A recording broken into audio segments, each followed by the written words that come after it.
should Trek be attacked because the Burke family and others are paying the taxes through this subchapter S? No. That would actually be one way of addressing the corporate taxes. Rather than make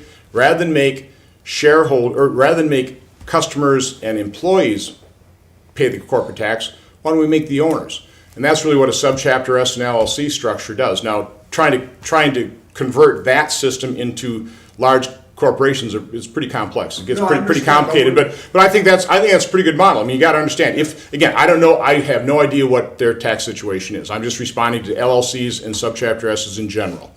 Okay, that's a pretty good system because what you end up doing is that business tax then is taxed at individual rates. And I'm not a real supporter. I don't like a progressive tax system by and large. I'd rather have a flat system. I think it's fair.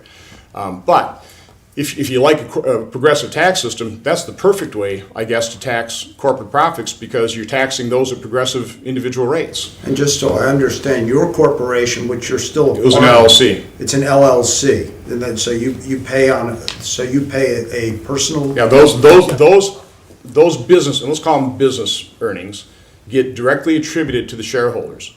And so, it's fully taxed. Whatever the earnings are of the business flows through. They call them flow-through entities. So that income flows right through the shareholders, and then the shareholders just tack that on to what other income you've got, and based on your income level, you're going to pay at that progressive tax rate. So it's not like the corporation's escaping tax. It's just that the income is escaping. It's just being flowed through and paid at the owner level. I think that's a better model. I think it'd make us far more competitive if we were able to figure out a way of taxing all corporations at the shareholder level. I think that's one of the solutions. So do you think the Republican Party and Governor Walker should lay off on these three issues?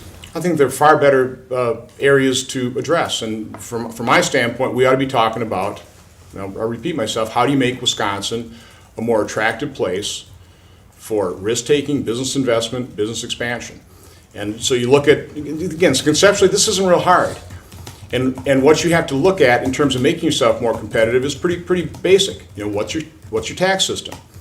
I've traveled around the state. I've talked to multinational corporations that choose not to expand in Wisconsin because our individual rates, for example, for the managers they may want to bring in to run the operation, our individual income tax rates are too high.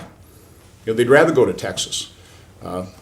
You take a look at the regulatory environment. How welcoming. I think that's dramatically improved under Governor Walker, but we still have to take a look at that. So you take a look at your regulatory environment, you take a look at your tax system, and again, I think it's a pretty powerful inducement when at least you've got a governor who's saying Wisconsin's open for business, that he's overtly and very vocally trying to attract business. I think that's a good thing.